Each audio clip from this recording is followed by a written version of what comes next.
চর্মরোগ সারাতেই শুরু হয়েছিল দোল খেলা। ভারতেই ঘটেছিল এমন ঘটনা। বসন্তের রঙিন উৎসব দোলযাত্রা বা হোলি বলতেই আমাদের চোখে ভেসে ওঠে রাধা কৃষ্ণের প্রেমলীলা কিংবা অশুভ শক্তির বিনাশের কাহিনী। কিন্তু আমাদের দেশের এই এলাকায় দোলযাত্রার সূচনার পেছনে কেবল ধর্মীয় কারণই নয়, বরং একটি অত্যন্ত গুরুত্বপূর্ণ ভেষজ বৈজ্ঞানিক ইতিহাস লুকিয়ে। মূলত চর্মরোগ প্রতিরোধ এবং বসন্তকালীন শারীরিক অসুস্থতা সারানোর উদ্দেশ্যেই ভেষজ ফাগু বা আবির খেলার প্রচলন হয়েছিল। কোথায় এমন ঘটেছিল জানেন? ওড়িশার ঐতিহ্যবাহী উৎসবের তালিকায় দোল বা ফাগু দশমী এক বিশেষ স্থান অধিকার করে আছে। আধুনিক যুগে আমরা যে রাসায়নিক আবির দেখি, প্রাচীনকালে তার অস্তিত্ব ছিল না। তখন আবির তৈরি হতো সম্পূর্ণ প্রাকৃতিক ভেষজ উপাদান দিয়ে। ঐতিহাসিক ও লোক গবেষকদের মতে ঋতু পরিবর্তনের এই সন্ধিক্ষণে চর্মরোগের প্রকোপ কমাতেই এই ভেষজ গুলাল বা ফাগু ব্যবহারের প্রচলন। বসন্তকাল হলো শীত ও গ্রীষ্মের মিলনস্থল। এই সময় বায়ুমণ্ডলে আর্দ্রতা ও তাপমাত্রা দ্রুত পরিবর্তন ঘটে, যা মানবদেহে ব্যাকটেরিয়া ও ভাইরাসের সংক্রমণের আদর্শ পরিবেশ তৈরি করে। বিশেষ করে জলবসন্ত, হাম, বিভিন্ন ধরনের চর্মরোগ এই সময় মারাত্মক আকার নেয়।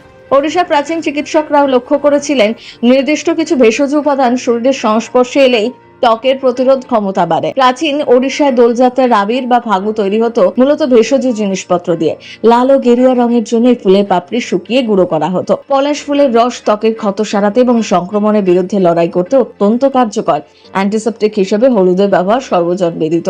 নিমের পাতা শুকিয়ে তৈরি করা হতো সবুজ ফাগু, ত্বকের চুলকানি ও বসন্তের দাগ দূর করতে। শরীরকে শীতল রাখতে এবং ত্বকের জ্বালা কমাতেও চন্দন ও বেলের নির্যাস মেশানো হতো।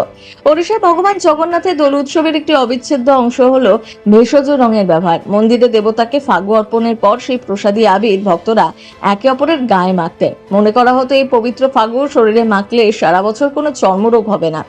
অনেক জায়গায় দোল পূর্ণিমার পরদিন নিম ও নিশিন্দা পাতার জল দিয়ে স্নান করার রীতি আজও প্রচলিত, যা মূলত একটি প্রাকৃতিক শোধন প্রক্রিয়া বা ডিটক্স। কালের নিয়মে এই ভেষজ চিকিৎসা পদ্ধতি সামাজিক মেলামেশার একটি মাধ্যম হয়ে ওঠে। মানুষ যখন একে অপরকে ভেষজ রঙে রাঙিয়ে দিতে শুরু করলো, তখন তার মধ্যে তৈরি হলো ভ্রাতৃত্ব আনন্দের পরিবেশ।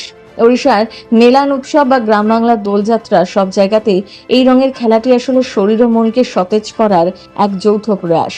আজকের দিনে দাঁড়িয়ে যখন আমরা রাসায়নিক রঙের ক্ষতিকর প্রভাবে ত্বকের সমস্যায় ভুগছি, তখন ওড়িশার এই প্রাচীন ইতিহাস আমাদের পুনরায় প্রকৃতির কাছে ফেরার বার্তা দেয়।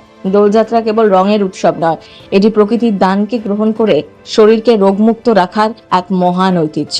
তাহলে বুঝতেই পারছেন দোলযাত্রার ইতিহাসের পিছনে কোন গল্প রয়েছে, কোন ইতিহাস রয়েছে। আপনার কেমন লাগলো অবশ্যই কমেন্ট করে লিখে জানান আমাদের। আরো এরকম ভিডিও দেখতে চাইলে মতামত লিখতে ভুলবেন না। প্রথম বাংলা ব্যুরো।